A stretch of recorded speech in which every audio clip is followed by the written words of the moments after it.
Bonjour et bienvenue à tous. Merci de vous joindre avec nous pour les midis conservation mensuels organisés par le Réseau de milieux naturels protégés, le RMM. Donc, pour ceux et celles dont c'est la première participation à l'un de nos webinaires, vous avez remarqué que ce n'est pas possible pour vous d'ouvrir votre micro ou votre caméra. Donc, tout au long de la présentation, si jamais vous avez des questions, je vous invite à les écrire dans la boîte questions et réponses qui devrait se situer à quelque part en bas de votre écran. Donc, vraiment, s'il vous plaît, ne pas utiliser la boîte qui est écrite chat, mais vraiment celle qui est écrite Q et R, donc questions et réponses. Comme ça, nous, ça permet de vraiment regrouper les questions au même endroit et c'est plus facile pour les poser à la fin. Donc, comme je viens de le mentionner, les questions, ils vont être adressées principalement à la fin de la présentation. Donc, mais quand même, s'il y a des questions au cours de la présentation, n'hésitez pas à les écrire sur le champ pour ne pas les oublier. Aujourd'hui, on a la chance de recevoir Alexandre Baudouin, qui va nous présenter le projet Corridor écologique d'Arlington. Donc, Alexandre est diplômé d'un baccalauréat en biologie à l'Université de Sherbrooke et d'une maîtrise en environnement et développement durable de l'Université de Montréal en gestion de la biodiversité. Naturaliste pendant une dizaine d'années, il est actuellement conseiller en biodiversité pour l'unité de développement durable de l'UDM. En 2019, il gratue d'une seconde maîtrise, cette fois en socio-écologie, dans le laboratoire d'économie environnementale de l'Université du Québec en Outaouais, où il s'est spécialisé sur la gouvernance entourant la création de corridors écologiques urbains. Désormais très impliqué en tant qu'administrateur dans plusieurs organismes environnementaux, il complète en 2021 un microprogramme de troisième cycle à l'UDS en conseil stratégique en environnement afin de mieux influencer les décisions, en plus de fonder parallèlement un organisme de service conseil en biodiversité urbaine EcoPivot. Il entame présentement le doctorat interdisciplinaire en aménagement de l'UDM, où il approfondira, entre autres, les outils pour la mise en place d'infrastructures naturelles par la recherche-action. Donc, sans plus tarder, Alexandre, je te laisse la parole. Merci beaucoup, Mégane, pour l'introduction. J'ai vu qu'il y avait déjà une question là, qui était est-ce que la présentation va être disponible. Moi, je vais donner le PowerPoint par la suite au réseau, donc vous allez pouvoir la voir. Puis je vois que c'est enregistré en ce moment, fait que ça va être disponible, je pense, pour répondre à cette question-là.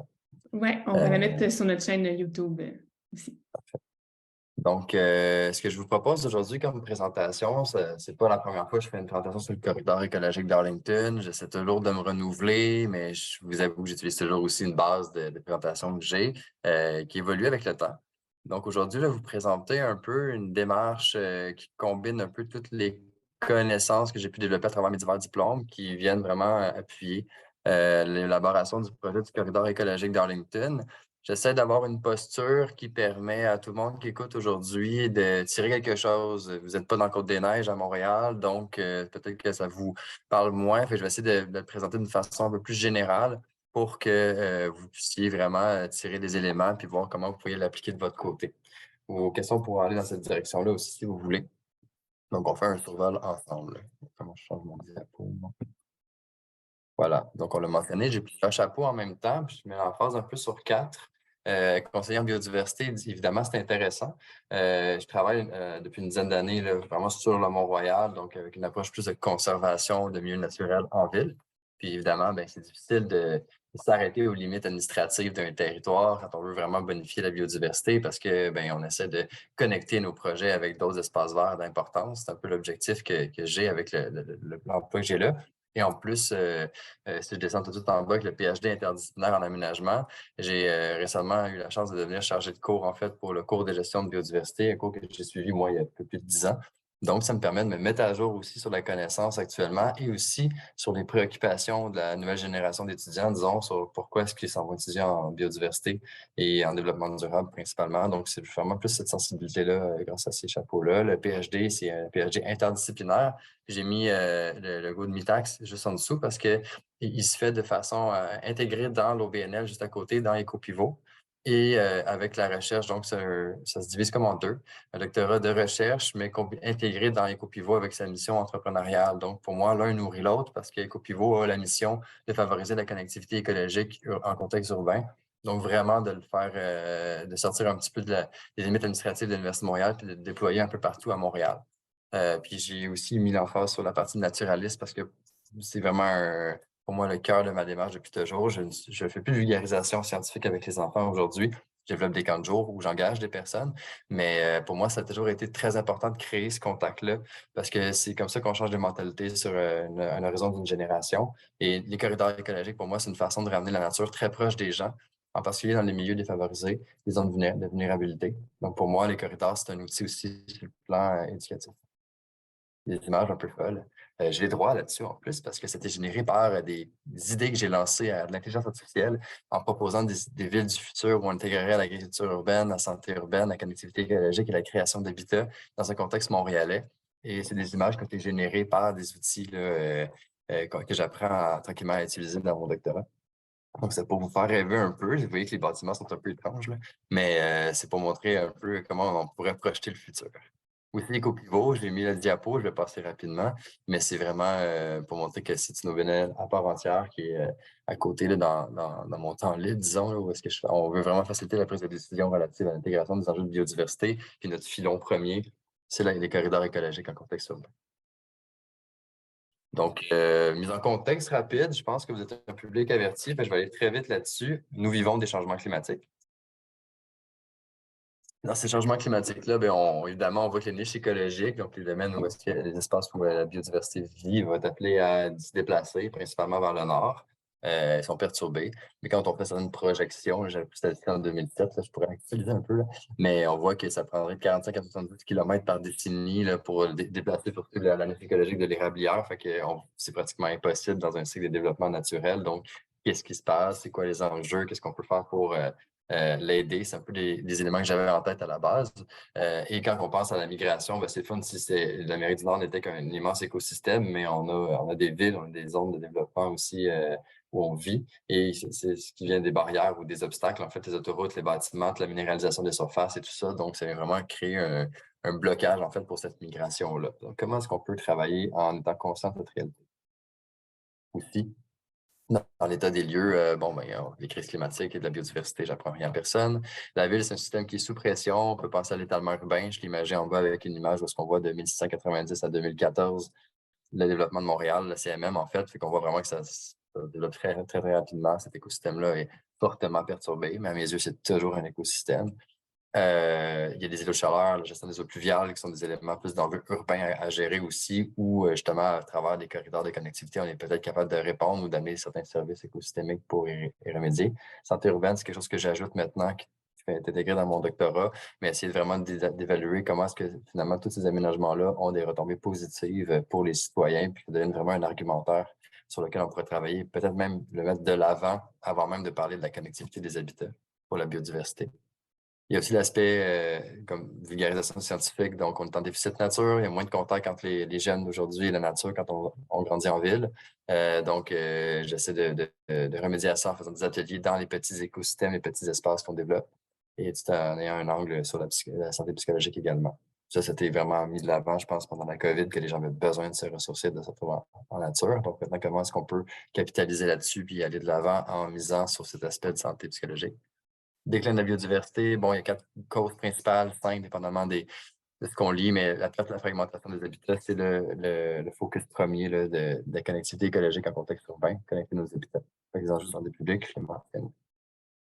Connectivité écologique, connectivité des habitats, qu'est-ce que c'est? Ben, c'est juste d'aider la biodiversité à se déplacer, grosso modo. Ce qu'on a ici comme image à droite, qui a été réalisée par ma collègue des Pivot, c'est vraiment plusieurs pôles de vie, en fait, plusieurs habitats qui sont interconnectés entre eux, qui fait la force, la richesse et qui permet d'avoir une meilleure résilience. Mais ce qu'on vit avec les obstacles qu'on a créés, le développement des villes, c'est la perte de ces liens-là. Donc, on voit qu'il y a certains points qui se retrouvent complètement isolés qui crée un établissement génétique, mais qui crée aussi d'autres enjeux quand la nourriture ou les d'autres éléments, les ressources sont appelés à disparaître. Donc, comment est-ce qu'on peut aider à reconnecter ces espaces-là? Quand on parle des corridors écologiques comme la grande définition, là, où est-ce qu'on veut vraiment connecter des espaces entre eux, bon, c'est sûr que l'idéal, c'est le corridor continu, comme on voit en bas à droite, là, où est-ce qu'on vient connecter deux espaces, là, le corridor linéaire. Mais en contexte urbain, c'est impossible. Là, fait qu'on va vraiment miser beaucoup sur la partie des pas japonais, donc de travailler sur des tales le plus proche possible entre elles pour vraiment favoriser des pôles de repos, d'habitat, où est-ce que les ressources seraient présentes pour certains animaux.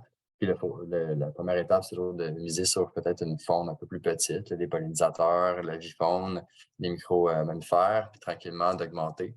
Vous verrez plus tard, là, je vais en parler rapidement, mais le symbole qu'on utilise, nous, à Darlington, c'est quand même le renard.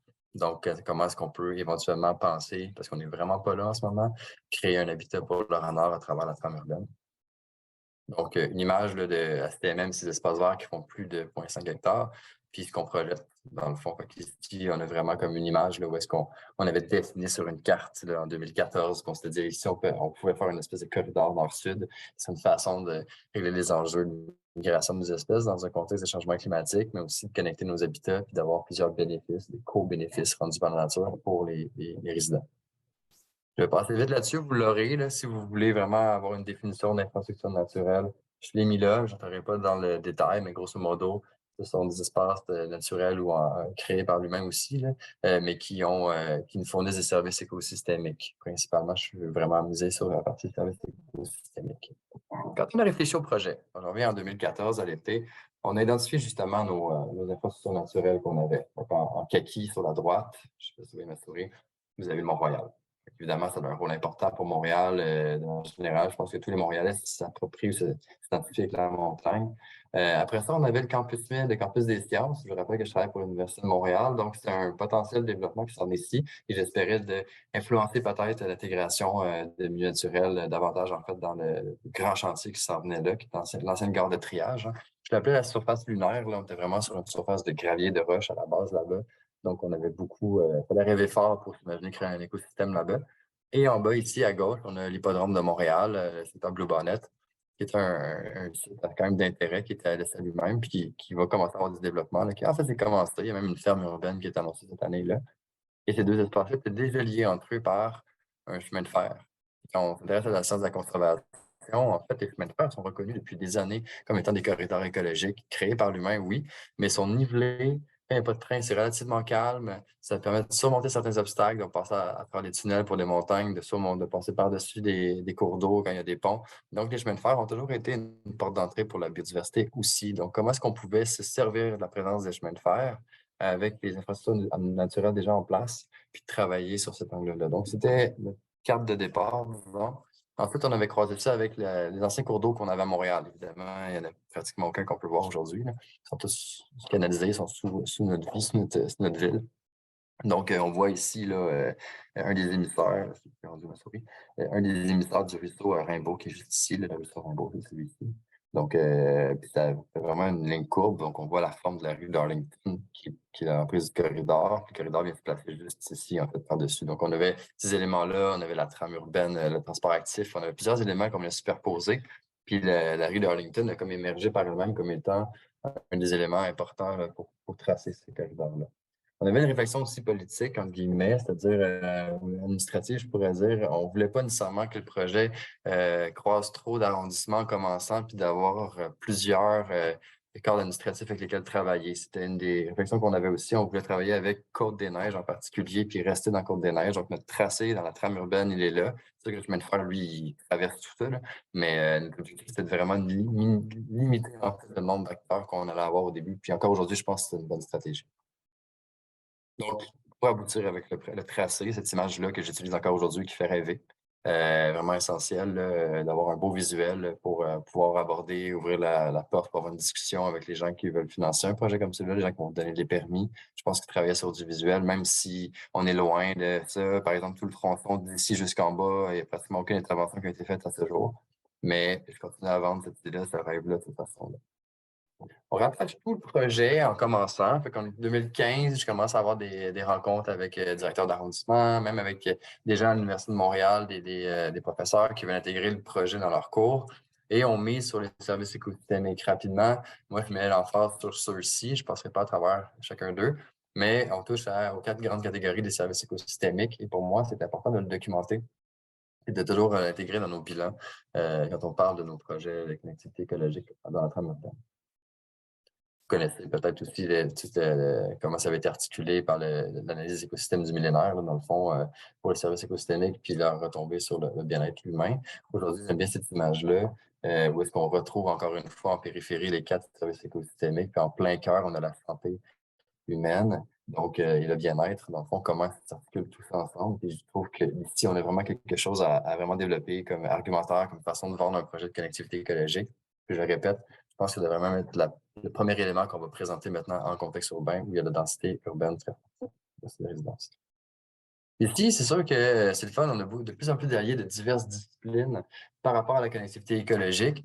Puis j'avais utilisé ici le livre qui a été rédigé par des médecins, là, Changement climatique et santé, où j'avais acheté et survolé le livre, là, dans le fond, et il y a vraiment une section sur la santé publique. Puis on voit que si on projette les impacts des changements climatiques, ben, on s'attend à ce que le système de santé soit vraiment de plus en plus sollicité en lien avec les impacts des changements climatiques. Donc, certains éléments ici qu'on se dit, comment est-ce qu'on pourrait les voir venir, puis comment est-ce qu'on pourrait déjà maintenant mettre les bases pour qu'en 2040, en 2050, on soit content d'avoir mis ces bases-là pour vraiment bien répondre aux enjeux. Le système de santé va être vraiment sous pression à l'avenir aussi dans le contexte des changements globaux. Puis il faut vraiment adapter nos villes à cette réalité-là. D'autres argumentaires aussi que j'utilise, bien évidemment, tout le monde connaît les ODD. Je pense pour qui que tout le monde connaît ça, les Objectifs de développement durable de l'ONU. Bon, biodiversité, connectivité, on va passer à l'ODD 15, qui est la préservation et la restauration des écosystèmes terrestres. Mais quand on travaille, en fait, sur l'angle qu'on a choisi, ben, on touche transversalement à plusieurs autres ODD. Ils sont tous un peu interconnectés entre eux autres, là. Donc, on peut penser à ville et communauté durable. Je pense que c'est notre filon premier. Je dirais même qu'actuellement, il est en train de supplanter, en fait, préservation des écosystèmes de la façon qu'on travaille avec notre communauté. Vous verrez une partie de définition tantôt des corridors écologiques, mais il faut vraiment miser là-dessus. Je passe rapidement, mais vous voyez que l'ODD 3 est également là. Fait que l'accès à la santé, pour moi, c'est un des éléments forts qu'on doit intégrer dans nos projets. Voici la définition essentielle de mon laboratoire. Quand j'ai fait ma maîtrise en économie environnementale, là, en socio-écologie, c'est ce que j'essaie de faire émerger. Fait qu'à travers 25 entretiens avec des acteurs du milieu, on a réussi à sortir plusieurs définitions, plusieurs points de vue, plusieurs mots-clés qui étaient utilisés pour parler des corridors écologiques, parce qu'il y en avait plusieurs en élaboration, 2015-2016 à Montréal. Et ça m'a permis de sortir cette définition-là. Elle était parfaite. J'ai tout le temps appelé la définition martyr. C'est-à-dire c'est un essai. Je l'ai lancé un peu dans la sphère, puis en me disant les gens vont la récupérer, la modifier. C'est un lien pour la biodiversité locale, constitué d'arbres. L'arbre est vraiment important à cause des politiques de l'arbre, à cause de ton action canopée à Montréal. L'arbre est très présent dans notre action en biodiversité. C'est une définition qui est adaptée à Montréal. Unissant les espaces verts et existants dans la trame urbaine par une approche interdisciplinaire. Donc, il y a beaucoup de disciplines qui ont un point de vue à donner sur cette création de projet-là. Et visant l'atteinte d'une grande diversité d'objectifs. Je vais garder ça quand même un peu flou, là, mais propre à chaque milieu, ce qui fait que chaque corridor écologique est un peu un projet sur mesure adapté à sa réalité locale. Je vais me rendre à un exemple plus tard, vous allez voir pourquoi. Ces objectifs sont souvent associés aux défis que rencontreront les villes face au changement climatique. C'est souvent associé, c'est pas une obligation. Puis vous voyez que j'ai exclu en fait deux éléments qui est l'aspect récréatif et l'aspect esthétique. Souvent, on va combiner la partie piste cyclable, transport actif dans les corridors écologiques. Ça peut se faire, mais c'est pas une obligation. Puis également, l'aspect esthétique, on va avoir des aménagements paysagers, mais des fois aussi, un écosystème en santé, c'est pas nécessairement nécessaire d'intégrer la perception humaine sur ce qui est beau. Et encore là, on peut ouvrir toute une discussion sur mais qu'est-ce qui est beau, hein? Là, je pense que tout le monde a un point de vue différent sur la beauté. C'était en bas, en fait, les logos que j'ai mis, là. Fait que c'est vraiment un projet qui se développe conjointement l'Université de Montréal et avec l'arrondissement de Femme-de-Neige, Côte-de-Neige, Femme-de-Grâce. Puis ça, c'est quelque chose que je pense qu'avec le temps, depuis 2014-2015, je peux dire fièrement qu'on a réussi à bâtir ce lien-là. On travaille ensemble pour les prochaines étapes de projet. C'est une des clés de réussite du corridor d'Arlington, selon moi. Donc, mon visuel à 1 million, c'est l'image que j'aime beaucoup utiliser pour parler du projet. J'aimerais ça que ce soit ça a l'air de ça déjà en 2023, mais c'est pas le cas. Mais plus localement, ce qui s'est passé, c'est qu'on a réussi à s'intégrer. C'est terminé en 2022, mais le nouveau plan local de développement durable l'intègre aussi. Il y a plusieurs éléments du plan local de développement durable qui font partie de notre démarche, mais même on était cité par le passé dedans comme un exemple de projet ancré dans la communauté. Et ça, c'est une façon pour moi d'entrer dans la gouvernance, de se faire reconnaître, puis de travailler avec ces outils-là qu'on a tous dans nos territoires. Ici, j'ai attiré votre attention sur la partie du campus 1000. Quand je proposais le projet du corridor écologique, je focusais vraiment beaucoup sur la rue d'Arlington. Mais quand j'ai fait des conférences, quand j'ai eu à présenter, en fait, à un certain moment, les gens de l'université ont dit, ben, attends une minute, peut-être quelque chose à faire, en fait, pour le territoire tout de suite. Moi, je pensais développer 2019-2020, mais en 2015, tout de suite, on a été lancé sur les projets éphémères. Donc, en 2015, on essaie quelque chose, on prend la surface lunaire dont je parlais tantôt et on fait un aménagement avec des organismes communautaires du milieu. Fait que déjà, on s'ancrait avec la communauté locale pour voir c'était quoi les besoins. Ça nous a permis de gagner un prix, en fait, pour la naissance d'un campus là, avec le Gala de l'environnement de la Ville de Montréal. Et finalement, vous voyez un peu ce que ça donne. Donc, on avait une surface vraiment gravier, comme celle-ci. C'est une photo de 2018. Actuellement, tout l'espace est recouvert de projets de jardin et autres sur le site. Donc, avec beaucoup d'énergie, beaucoup d'efforts bénévoles, ce projet-là, ce site-là a été transformé. Puis pour moi, on en a créé un petit écosystème en plein contexte urbain. Là. C'est quand même beau ce qui a été réalisé. Puis c'est grâce au fait que tout le monde y a cru. Tout le monde y croit. Cette image qui fait peur, cette toile d'araignée. C'est un autre élément qui est sorti de ma deuxième maîtrise, en fait, quand j'étudiais la gouvernance et les parties prenantes, c'est que, dans le fond, au fur et à mesure que les gens parlaient, ils me nommaient des actions. Je suis du secteur privé et moi, je travaille principalement avec le milieu, avec le gouvernement en rétroaction parce qu'on veut leur dire c'est quoi qui fonctionne pas bien par rapport à la réalisation de corridors, par exemple. Ou encore une fois, certains me disaient, ben nous, on va se référer à un acteur pivot, un acteur central, un intermédiaire qui va nous aider à rejoindre finalement le milieu universitaire. Puis vous voyez que lui, il est blanc parce qu'en fait, il n'y en avait pas un réellement identifié dans le contexte urbain, dans le cadre de ma maîtrise, un acteur pivot qui pouvait servir en fait de mutualiser la connaissance. C'est quelque chose que j'avais mis de l'avant en fait, dans mes recommandations. Je trouver, excusez. Spirituel, le milieu spirituel, c'est plus les paroisses, les chefs spirituels des communautés. C'est souvent nommé comme un acteur essentiel à intégrer, mais à travers tous les discours, personne n'a pu nommer une action qui était faite avec ce milieu-là. Je l'ai mis parce que je pense qu'il y a un potentiel à exploiter, en fait, en lien avec cette partie prenante-là. Cette image-là, j'utilise beaucoup. C'est pas des étudiants que j'ai eu comme dans mes cours là, qui sont là, sont comme oh non, encore son cylindre. Mais ce que j'aime bien avec cette image-là, c'est que en fait, moi, comme biologiste, quand je propose un corridor écologique, qui serait le cylindre, le prisme cylindrique, là, mais je vois le rond. Je vois le cercle, je vois les retombées en fait sur la biodiversité. Puis des fois, je suis peut-être même un peu aveuglé par toute l'importance de la connectivité. Et quand j'en parle avec des gens qui sont plus des travaux publics ou qui sont carrément d'autres disciplines, ben, eux autres, ce qu'ils voient, c'est une projection du carré, plus des contraintes. Puis l'exemple que je vais donner avec cette image-là, c'est qu'on doit ensemble réussir à prendre un peu de recul puis focuser ensemble sur le prisme cylindrique puis travailler sur ce prisme-là, gardant en tête qu'on va toujours voir un cercle et un carré aussi. Fait qu'on soit capable de comprendre c'est quoi l'objet commun sur lequel on travaille. Puis c'est pour ça que je trouve que les services écosystémiques sont importants, parce qu'on est capable de répondre à des enjeux, par exemple, de gestion des eaux pluviales, de réduction de certaines maladies, des périodes de pointe de chaleur pour les îlots de chaleur en ville, etc. Donc, pour moi, travailler sur le cylindre ensemble, le cylindrique, c'est comme une façon imagée de montrer comment changer sa posture par rapport à quand on voit un projet de corridor de connectivité. Force, faiblesse, opportunité, menace, c'était aussi un élément que j'avais à faire ressortir dans mes entretiens. Je passe rapidement ici sur les forces, parce qu'on les connaît bien aujourd'hui. Au niveau des faiblesses, c'est que le développement était inégal et désordonné. Tout le monde ne travaillait pas sur la même phase de projet. Certains vendaient un très, très gros projet du premier coup, d'autres travaillaient sur des portions de projet. Il manquait peut-être une espèce de cadre autour des corridors écologiques. Il y en a un peu plus aujourd'hui, mais peut-être qu'on aurait besoin d'avoir quelque chose d'encore mieux structuré. On pense à l'initiative québécoise sur les corridors écologiques, c'est quelque chose de fantastique, là. Mais en contexte urbain, on n'a pas nécessairement un outil comme celui-là. Opération et entretien. Planter des arbres, créer de nouveaux espaces verts, c'est fantastique, mais qui s'en occupe par la suite? Et comment s'organiser pour que ça ne devienne pas une porte d'entrée pour les espèces exotiques envahissantes? Donc, il y a quelque chose de très important ici là, à avoir en tête, c'est que quand on fait une partie de projet, c'est une des raisons pourquoi nous, on avance à tâtons, pièce par pièce, parce qu'il y a beaucoup d'entretien et de suivi qui vient par la suite. Et souvent, c'est pas juste comme de couper les rubans rouges puis d'inaugurer une nouvelle forêt, mais de penser à tout le travail qui va venir par la suite. Puis, pour ceux qui font souvent des demandes de subventions, des demandes de budget, là, c'est pas évident de financer le suivi ou l'opération de projets déjà existants. Les nouveaux projets, on aime ça les financer, c'est plus facile d'aller chercher des sous, mais sur quelque chose sur du maintien, c'est toujours moins évident. Donc, c'est à considérer comme une faiblesse. À Montréal, on avait l'Alliance forêt-urbaine qui était quand même quelque chose d'essentiel comme une opportunité sur laquelle on pouvait bâtir. Plusieurs des municipalités au Québec ont des organes, des réseaux, des tables, des quartiers, des éléments comme ceux-là qui permettent de réseauter plusieurs organismes communautaires en même temps qu'une mission commune. À ce moment-ci, l'Alliance forêt-urbaine s'était développée une espèce de branche sur la connectivité écologique, donc on pouvait s'accrocher à ça. Il y a un momentum, puis aujourd'hui, il est encore plus fort. Les gens sont conscients de ce besoin-là, mais on rencontre quand même le problème NIMBY, le Not in My Backyard, donc les gens sont un peu plus résistants au changement. Changement de gouvernance, c'était nommé vraiment comme une opportunité. Il y avait le bureau de la transition écologique et de la résilience qui venait de voir le jour aussi, donc il y avait plusieurs éléments positifs qui sortaient au niveau de la gouvernance. Pour les menaces, bon, ben, le manque officiel d'un acteur pivot, c'est quelque chose qui est assez important. Vous comprenez pourquoi mon OBNL s'appelle Éco-Pivot maintenant, là, c'est que c'est une façon de pouvoir incarner ce joueur-là pour mutualiser la connaissance.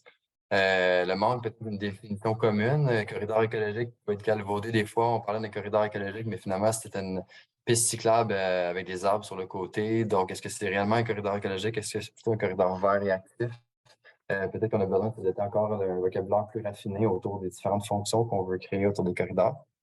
Les emplois sont ponctuels et la faible rétention des porteurs. Si vous êtes en milieu communautaire, vous êtes familier avec ça. Regardez les 25 personnes que j'ai rencontrées dans ma maîtrise. Avant d'arriver à la fin de mon mémoire, il y en avait déjà 8 qui n'étaient plus en poste. Ça vous montre un peu à quel point on perd de la connaissance, on perd de l'intelligentsia en fait globale dans ce dossier-là. C'est un argument qui a plus vraiment besoin d'avoir un acteur central qui permet de garder un peu la vision historique sur les projets, plutôt que d'avoir des équipes qui se renouvellent trop souvent. C'est une réalité qu'on connaît tous, là. La compétence des élus, c'est un gros morceau, qui a été même nommé par des élus dans mes entretiens. Ce que ça veut dire, en fait, c'est que pas qu'ils sont mauvais, c'est que souvent, ils comprennent pas nécessairement la totalité des enjeux qui sont associés à la connectivité écologique. Donc, c'est de les accompagner dans cette question-là. Vous voyez un peu pourquoi c'est écrit comme ça. Je l'ai même présenté devant des élus, cette présentation-là, et on me donnait raison. Un autre élément qui est sorti, ben, c'est le schéma d'intégration des acteurs. C'est un exemple qui émergeait à travers mes entretiens. C'est sûr qu'on peut voir plusieurs autres façons de mettre en place des corridors écologiques, mais c'est une proposition, encore une fois, une proposition martyre. Donc, on doit démarrer avec des élus, des gens qui ont quand même un certain pouvoir sur le territoire et des experts qui viennent les accompagner pour identifier des zones d'intervention. À la suite, ben, on doit idéalement intégrer le secteur privé. Ça veut dire des gens qui possèdent des terrains. Ça peut être des grandes institutions, ça peut être des propriétaires de logements. Dès que ces personnes-là ou des entreprises, en fait, là, qui vont vraiment dire, OK, c'est beau, je suis prêt à sacrifier une partie de mon parking, une partie de mon espace vert pour le mettre à contribution pour l'écosystème, on a quelque chose d'intéressant qui se développe. Puis là, on peut commencer à avoir certains visuels. Donc, on va faire des plans d'aménagement. Et ces deux étapes-là se font de manière concomitante, c'est-à-dire que là, on va avoir un échange jusqu'à temps qu'on atteigne un certain équilibre, une certaine acceptabilité sociale du projet, c'est-à-dire en prenant en considération comme il faut le point de vue citoyen. L'étape zéro, qui est dans mon mémoire, mais que je l'ai pas mis ici, c'est que parfois, en fait, ça peut être stimulé par des groupes citoyens. C'est pas, je ne veux pas les exclure non plus de la démarche, mais souvent, on a besoin d'avoir l'étape 1 ici. Mais l'étape zéro peut être vraiment un groupe citoyen qui met une pression très forte, en fait, sur un enjeu. Puis là, l'élu va s'emparer, en fait, de cet enjeu-là, puis par la suite, va le porter lui-même. Fait qu'on revient quand même à l'étape 1. Fait qu'étape zéro existe quand même. Une fois qu'on a réussi à atteindre cette étape entre des plans d'aménagement qui font consensus et qui ont une acceptabilité sociale, on passe à l'étape critique qui nous permet d'aller chercher des fonds. Des fois, on peut parler d'un PPP, là, public et privé en même temps. Et entrer dans la phase 1. Puis là, en gardant la tête d'une pièce de casse-tête, je vais y revenir tantôt. Donc, on arrive à la phase 1 et un élément qui souvent manquait, c'était les efforts de communication en parallèle. Les gens, ils subissent souvent l'arrivée de ces projets-là, mais ils ne comprennent pas nécessairement pourquoi ça a lieu. Donc, il y a vraiment une démarche forte, étape 7, là, de communiquer et d'être en rétroaction, d'avoir un point de communication pour que les citoyens puissent manifester pourquoi ils ne voulaient pas avoir un aménagement ici, pourquoi ils s'y opposeraient parce que c'est l'air de technique pour une garderie ou autre. Donc, des fois, on n'a pas cette lecture fine-là du territoire. C'est important de créer ce pont-là. Ça nous permet d'atteindre le niveau 8 de livrable et d'avoir un bilan, une reddition de compte qui serait uniformisé, standardisé. Puis là, c'est une pièce de casse-tête du projet qui est réalisé et on recommence ensuite une nouvelle étape et ainsi de suite. C'est comme ça qu'on pouvait élaborer pièce par pièce les corridors. Donc, pièce par pièce, il y a une histoire d'échelle là-dedans. Donc, les grands corridors, on a une échelle méso, mais si on prend des concepts tirés de la foresterie urbaine, les citoyens souvent vont être très interpellés par leur terrain de domicile, leur entreprise, l'école de leurs enfants, des infrastructures publiques comme la bibliothèque, par exemple, les parcs où ils vont souvent, les blocs, dans le contexte urbain, c'est peut-être les ruelles vertes. Mais dès qu'on passe à une échelle supérieure, des fois, c'est difficile de garder les citoyens impliqués dans un projet comme celui-là. Donc, on a besoin d'avoir quelqu'un qui garde quand même la vision sur l'ensemble du projet. Donc, c'est pour ça qu'on travaille par pièces de casse-tête. Les pièces de casse-tête sont les blocs qui sont à la bonne échelle pour avoir une mobilisation citoyenne. C'est un exemple.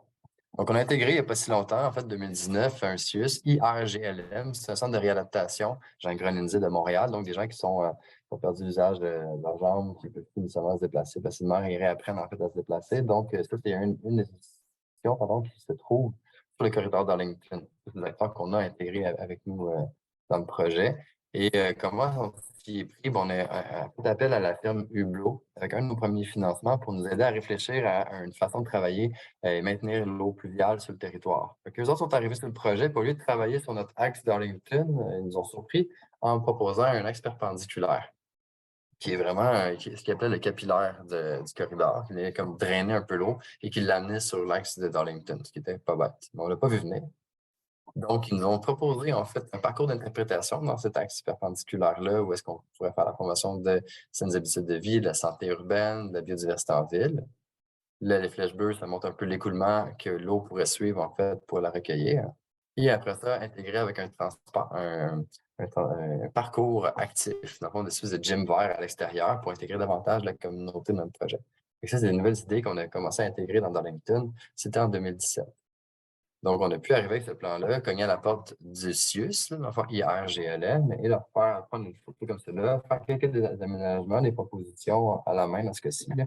Et on a eu l'autorisation de faire le premier aménagement pour les pollinisateurs sur leur terrain. Donc, on a une petite pièce de casse-tête, mais ça demeure une pièce de casse-tête pour l'ensemble du corridor écologique d'Arlington. Pièce de casse-tête.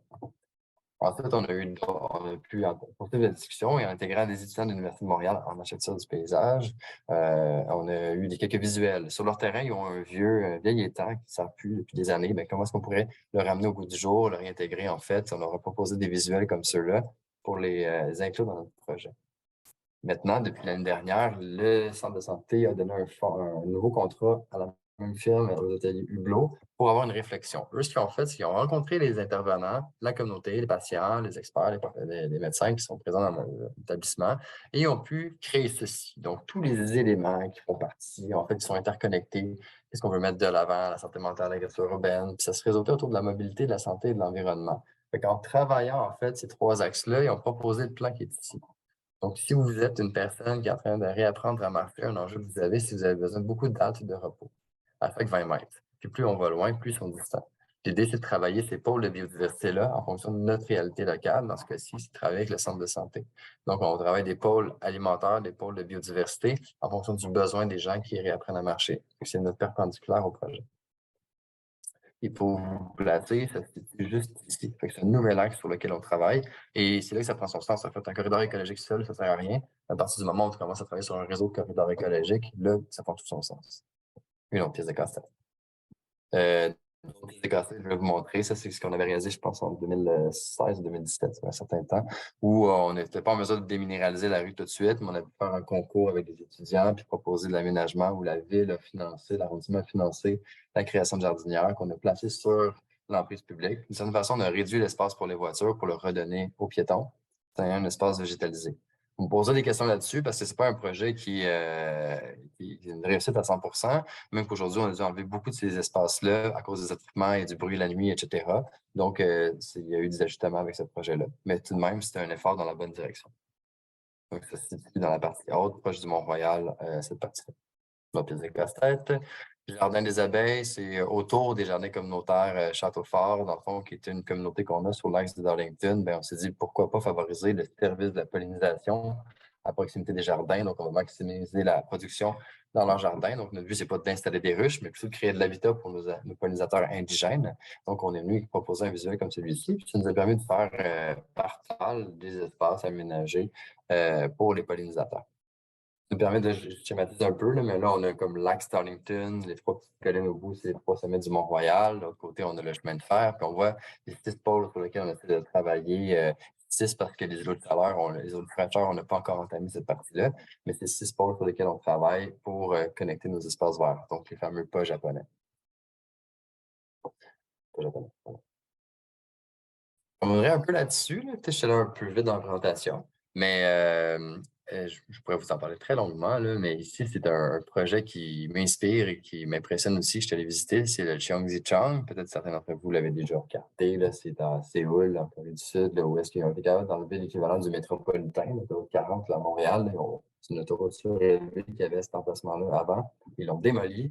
Et c'est vraiment fait dans un objectif de réduire les eaux de chaleur, d'avoir une meilleure gestion de l'eau, pluvial, d'avoir un aspect très santé psychologique aussi, parce que les gens vivent beaucoup de stress en fait à Séoul. Puis ça permet d'avoir un lieu où est-ce qu'on se recueille, on va s'installer là pour prendre son lunch. C'est 2,8 km qu'ils ont recréé au milieu de la ville. Pourquoi est-ce qu'on va pas jusque-là dans nos rêveries, dans nos contextes urbains au Québec? Ça, c'était justement quand je suis allé pour aller visiter le projet. Vous voyez le grand héron qui était présent et sous mes yeux, je l'ai vu attraper des poissons. Puis là, on se trouve carrément en plein centre-ville, donc ça fonctionne. Ils ont recréé d'une certaine façon un écosystème dans ce secteur-là. Bon, la partie cachée, la partie cachée de la Lune là-dedans, c'est que pour l'alimenter en eau, ils ont dû détourner une rivière ailleurs qui a eu des impacts écologiques assez importants aussi. Donc, c'est pas tout rose ce projet-là non plus. Mais quand on y croit, quand on met les bons acteurs à la bonne place, on est capable de faire émerger les projets de cette ambition-là. Pendant que vous réfléchissez à des questions, je vous montre qu'il n'y a pas que le projet Darlington à Montréal, il y a tout un réseau qui s'était mis en place, comme je vous le montre en 2014.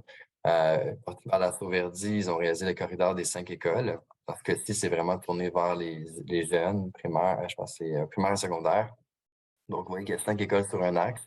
Ils ont trouvé une façon de végétaliser le milieu pour en faire un axe scolaire végétalisé. Donc, ici, c'est une façon qu'ils ont eu de connecter les écoles entre elles. Quand j'avais étudié justement la question autour de Québec, je sais qu'il y avait un projet en particulier qui avait été créé qui était de relier 2 écoles primaires entre elles aussi. Donc, ça peut devenir le point A et le point B à relier. Puis, c'est plus facile de mobiliser une communauté, les étudiants, les jeunes, ainsi que leurs parents dans un projet comme celui-là. Donc, c'est une force, c'est un levier.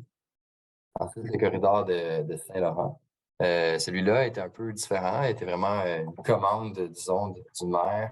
C'est vraiment une approche top-down avec un concours architectural. J'ai eu la chance de faire partie du jury de ce projet-là, donc de voir un peu les propositions, d'assister aux délibérations du jury pour voir pourquoi on a retenu un projet, pourquoi on en a exclu d'autres.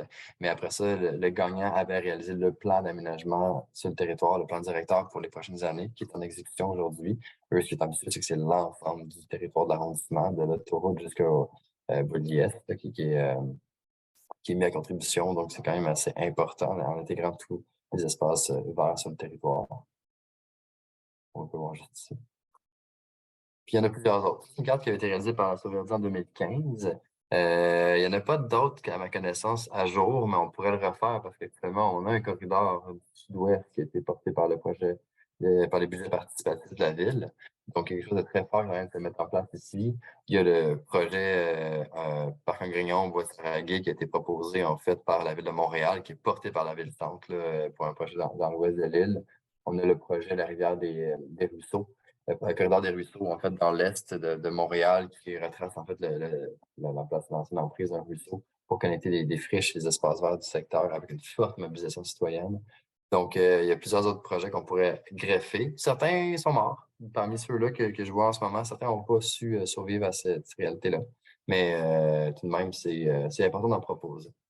Donc, éventuellement, on va arriver à ça. Si vous n'avez pas de questions, je vous en pose une, mais je ne sais pas, Mégane, si c'est déjà des questions pour moi par rapport à la présentation que je viens de faire. Oui, donc, tout d'abord, merci Alexandre.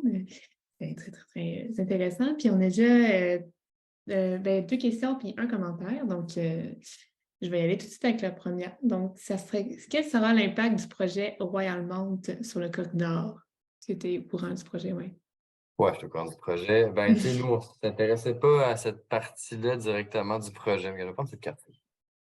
On a Darlington qui est là, justement. Là. Fait que, nous, on parlait ici, puis il fait juste un L vers le Campus Mill. Pourtant, nous, on est intéressés à l'hippodrome qui est juste là, donc le Blue Bonnet, puis Royal Mount, c'est un peu à côté ici. Fait que, ben, c'est sûr que si ça avait été une forêt qui avait été construite à la place, ça serait fantastique, là, d'un point de vue disciplinaire du biologiste de conservation. Il y a d'autres pressions, évidemment, qui font que le territoire se développe autrement à Montréal. Mais pour nous, pour le projet d'Arlington, c'est peut-être une perte d'opportunité de nous connecter à tout le territoire vers Ville-Saint-Laurent qu'on a. En tout cas, il va falloir qu'on prenne peut-être d'autres chemins pour l'atteindre. J'ai vraiment pas, j'avais pas misé sur cet espace-là en commençant non plus, parce que c'est un autre arrondissement, c'est une ville à part entière, là, c'est ville de Montréal. Donc, c'est pas des enjeux de gouvernance que je les avais exclus aussi pour garder ça plus simple, comme j'expliquais tantôt. Donc, c'est une déception là, de mon point de vue. Mais ça veut pas dire que le projet n'a pas de sens non plus, parce qu'après ça, quand on arrive à l'hippodrome, ben, il y a quand même une espèce de réseaux qui peut se développer à travers les chemins de fer qui se rendent jusqu'ici, qui montent dans ce secteur-là et qui longent ici aussi. Donc, on est capable de se rattacher à d'autres façons de se connecter avec des espaces verts aussi. Donc, c'est pas le projet idéal pour de la connectivité écologique. Sinon, ensuite, je vois que vous avez inclus le parc Nelson Mandela dans votre projet.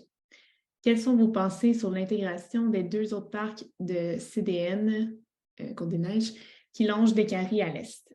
Mackenzie King avec le boisé Dora Wasserman et Van Horn. Le boisé Dora Wasserman étant l'objet d'un projet de revitalisation citoyenne depuis 4 ans. Oui, ce projet-là, il n'est pas dans le territoire en ce moment là, pour le corridor écologique d'Arlington, mais il est vraiment d'intérêt parce qu'il y a une forte mobilisation citoyenne autour. Puis je pense que c'est une des clés de réussite d'un projet. D'emblée, c'est d'avoir de la mobilisation. Tu dois avoir le meilleur tracé avec les meilleurs experts qui le proposent. Si il n'y a pas de communauté qui supporte le projet, ça va être très difficile de le faire vivre. Ce projet-là, je pense il est en réflexion, si je ne me trompe pas. Je ne connais pas dans le détail. J'imagine que la personne qui pose la question, c'est une des personnes mobilisées sur l'espace Mackenzie King. Mais je trouve que c'est important de le garder en tête, d'en évaluer les services écosystémiques. C'est peut-être pas en lien avec les corridors d'Arlington, mais peut-être que ce projet-là pourrait être connecté d'une autre façon au Mont-Royal. Il y a peut-être une autre réflexion à faire émerger. Dans le fond, il y a une force là-bas, vive au niveau de la communauté. Il y a l'Université de Montréal qui est pas loin, qui est capable, si c'est pas moi, c'est d'autres personnes, d'autres professeurs qui pourraient s'intéresser à cette question-là, puis essayer de voir s'il n'y a pas des connectivités potentielles avec d'autres boisés alentours. Euh, comment dire, moi, je l'appuie, moi, personnellement, Alexandre Baudouin, là, ce projet-là. Je trouve que la mobilisation est forte, puis c'est vrai qu'on doit le maintenir avec ses vocations écologique. Puis, en tout cas, peut-être qu'il y a même un effort de plus. Je sais que les citoyens font un gros contrôle des espèces exotiques envahissantes dans ce secteur-là aussi avec des méthodes un peu novatrices, expérimentales. Mais il y a tous les espaces naturels ou friches ou boisés, parcs, peu importe, espaces verts comme on les appelle à Montréal, ont tous un rôle important. Puis on doit vraiment se doter d'une liste de services écosystémiques associés et des co-bénéfices. Puis un des éléments que j'ajoute dans mon doctorat, en fait, c'est la perception. Donc, oui, on est capable de documenter l'impact au niveau des îlots de fraîcheur que ça crée à la gestion des eaux pluviales, mais aussi comment les gens alentour, les résidents perçoivent ces services-là. Est-ce qu'ils sont en appui? Est-ce qu'ils y croient? Est-ce qu'ils sont suramplifiés? Je viens de planter 4 arbres, donc je viens de régler ma santé pulmonaire pour toujours. Ou au contraire, les espaces naturels sont négligés et ne sont pas vus comme des réels outils pour améliorer notre cadre de vie. Pour moi, la partie perception, qui n'est pas une donnée qui est si facile que ça à cerner, c'est important de le documenter. Alors, je ne sais pas si vous êtes sur le projet, je pense qu'il y a un gros combat qui se passe là-bas. Super. Sinon, ben, ça, c'est plus un commentaire. Donc, nous avons un nouvel outil de planification à CDN-NDG, donc Plan stratégique 2023-2030.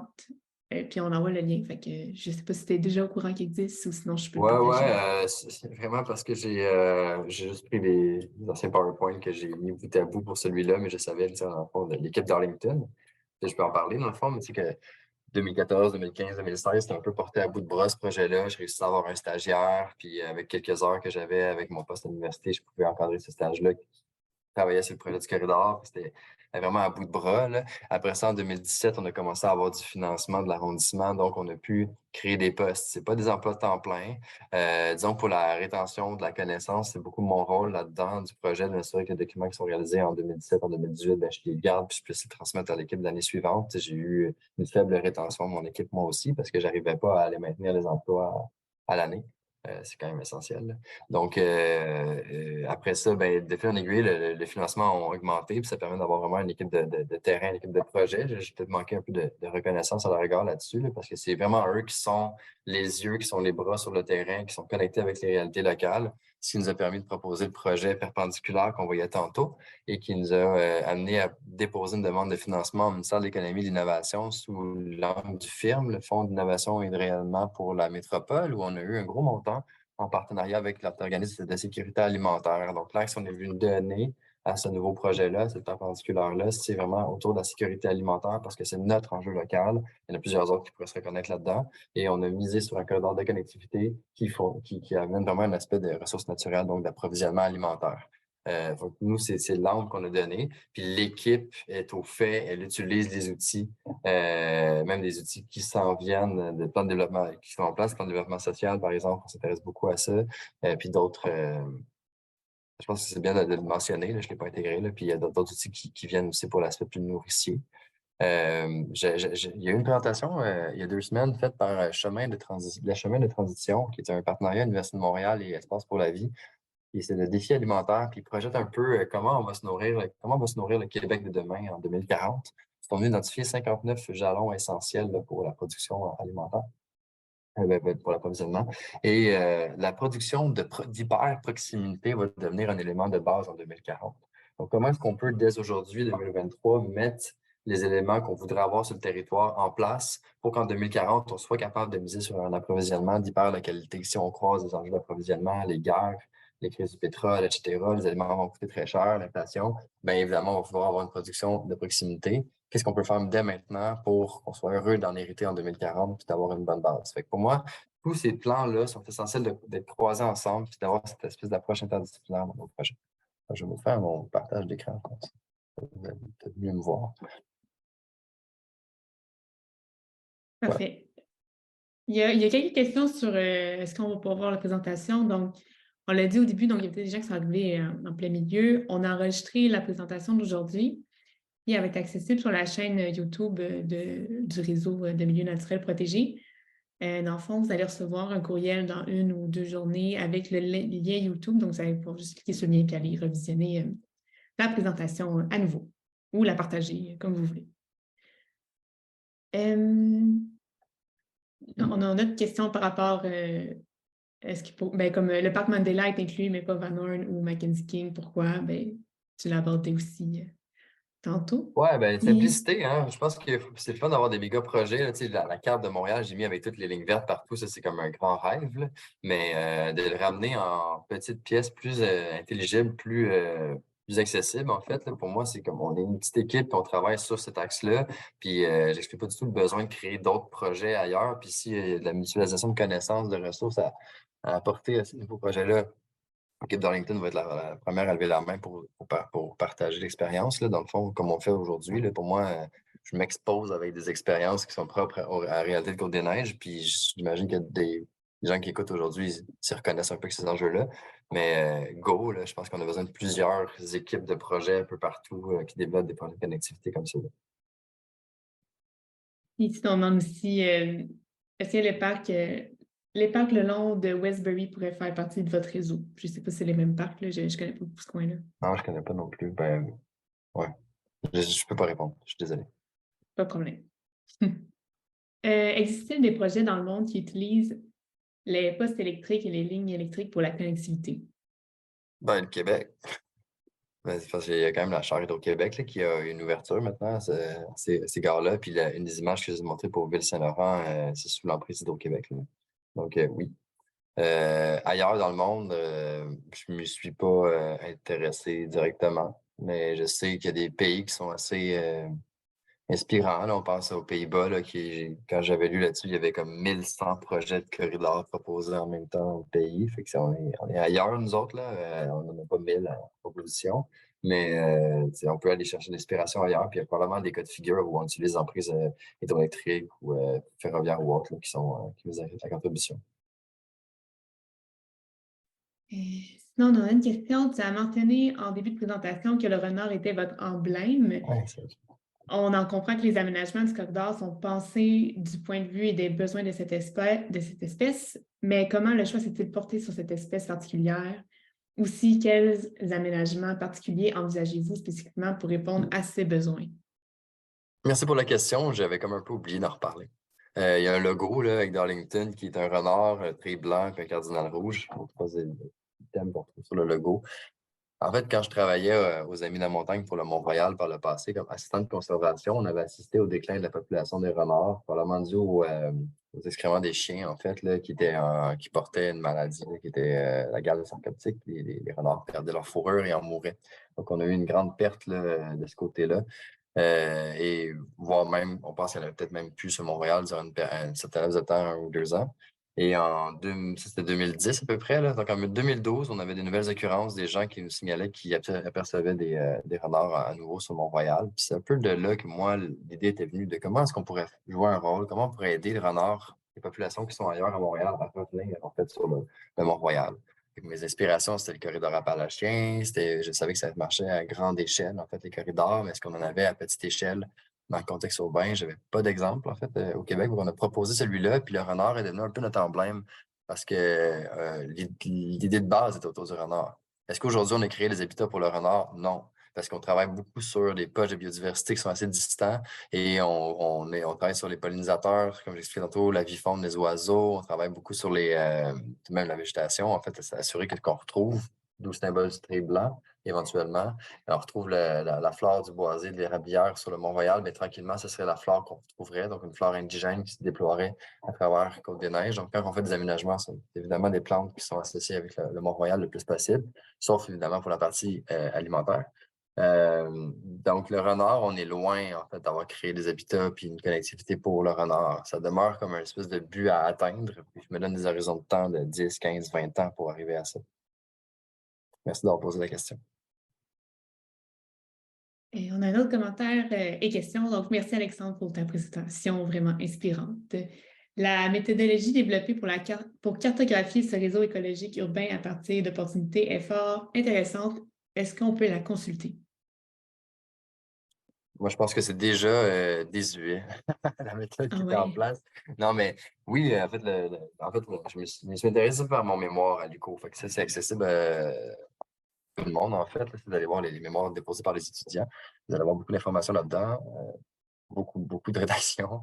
Mais aujourd'hui, il y a des outils qui sont en train d'être mis en place qui s'inspirent de ce qui a été fait justement par les Pays-Bas, par l'Australie, où est-ce qu'ils ont des espèces d'utilisation de calculateurs puis d'outils d'intelligence artificielle qui permettent d'ajouter plusieurs paramètres dedans puis de considérer à quel point on est capable de prioriser des zones d'intervention pour l'implantation d'infrastructures naturelles, d'infrastructures vertes.